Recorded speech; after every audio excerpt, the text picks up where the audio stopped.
পাঁচজন মানুহক জীৱনত কেতিয়াও পাহৰি নাযাব। জীৱনত আপুনি হাজাৰ হাজাৰ মানুহ লগ পাব। কোনোবাই আপোনাক হাঁহিবলৈ শিকাব, কোনোবাই আপোনাক কান্দিবলৈ বাধ্য কৰিব আৰু কোনোবাই আপোনাৰ জীৱনটোৱেই সলনি কৰি দিব। কিন্তু এটা কথা মনত ৰাখিব, আপুনি যিমানেই সফল নহওক কিয়, এই পাঁচ ধৰণৰ মানুহক কেতিয়াও পাহৰি নাযাব। কাৰণ আজি তেওঁলোক আপোনাৰ কাষত নাথাকিবও পাৰে, কিন্তু আপোনাৰ সফলতাৰ আঁৰত হয়তো কোনোবাখিনিত তেওঁলোকৰ ত্যাগ লুকাই আছে।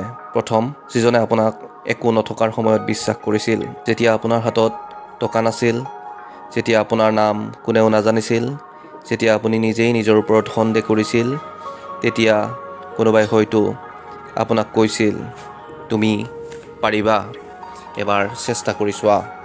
সেই মানুহজনক কেতিয়াও পাহৰি নাযাবা। কাৰণ সফলতাৰ সময়ত আপোনাৰ চাৰিওফালে বহু মানুহ থাকিব, কিন্তু ব্যৰ্থতাৰ সময়ত আপোনাৰ কাষত থিয় হোৱা মানুহজনেই আচল মানুহ। যিজনে আপোনাৰ ভুলটো আপোনাৰ মুখৰ আগত কৈছিল।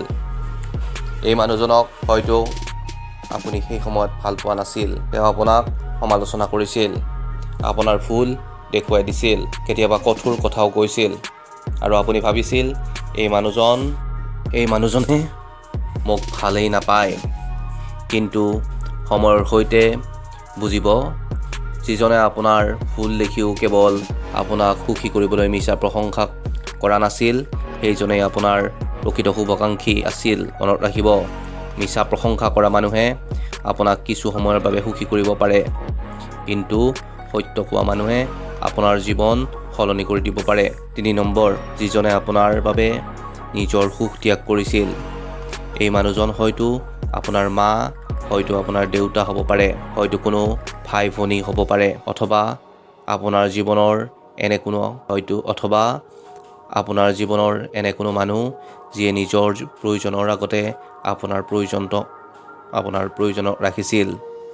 আপুনি হয়তো নতুন কাপোৰ পিন্ধিছিল, কিন্তু তেওঁ নিজৰ পুৰণি কাপোৰতেই সন্তুষ্ট আছিল। আপুনি ভালকৈ খাব পাৰিছিল, কিন্তু তেওঁ হয়তো নিজৰ ইচ্ছাবোৰ বাদ দিছিল। আপুনি আজি যি জীৱনটো জীয়াই আছে, তাৰ মূল্য হয়তো কোনোবাই নীৰৱে দি থৈ গৈছে। সেইবাবে সফল হোৱাৰ পিছত প্ৰথমে সেই মানুহজনক বিচাৰিব, কাৰণ আপোনাৰ সফলতাৰ কাহিনীৰ আঁৰত তেওঁলোকৰ নাম হয়তো লিখা নাথাকিব পাৰে, কিন্তু তেওঁলোকৰ ত্যাগ প্ৰতিটো পৃষ্ঠাত লিখা আছে। চতুৰ্থ, যিজনে আপোনাক দ্বিতীয় সুযোগ দিছিল। আমি সকলোৱে ভুল কৰোঁ। কেতিয়াবা এটা ভুল সিদ্ধান্তই আমাৰ জীৱন সলনি কৰি পেলোৱাৰ দৰে হয়গৈ। কিন্তু সেই সময়ত কোনোবাই যদি আপোনাক কৈছিল, এবাৰ আৰু চেষ্টা কৰা, তেওঁক কেতিয়াও পাহৰি নাযাবা। কাৰণ সকলো মানুহেই আপোনাৰ সফলতাৰ অংশীদাৰ হ'ব বিচাৰে, কিন্তু আপোনাৰ ব্যৰ্থতাৰ সময়ত আপোনাক আকৌ থিয় কৰাবলৈ মানুহ খুব কমেই থাকে। যিজনে আপোনাক দ্বিতীয় সুযোগ দিছিল, হয়তো সেই সুযোগটোৱেই আপোনাৰ জীৱনৰ আটাইতকৈ ডাঙৰ উপহাৰ আছিল।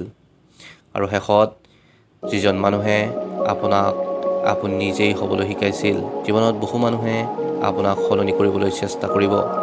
কোনোবাই ক'ব, মানুহে কি ক'ব, কোনোবাই ক'ব তুমি এইটো কৰিব নোৱাৰিবা, কোনোবাই ক'ব আনৰ দৰে হোৱা।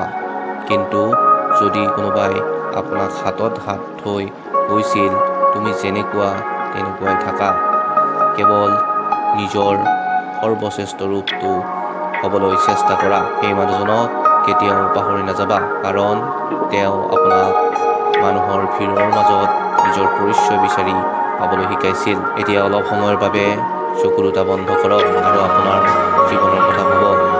কোনজন মানুহে আপোনাক প্ৰথমে বিশ্বাস কৰিছিল? কোনে আপোনাক ভুল দেখুৱাইছিল? কোনে নিজৰ সুখ ত্যাগ কৰি আপোনাক আগুৱাই নিছিল? আৰু কোনে আপোনাক দ্বিতীয় সুযোগ দিছিল? হয়তো তেওঁলোকৰ কোনোবা আজি আপোনাৰ কাষত নাই, হয়তো আপুনি বহুদিন তেওঁলোকক ফোন কৰা নাই। তেন্তে আজি ফোন কৰক। এটা মাত্ৰ কথা কওঁ, আপুনি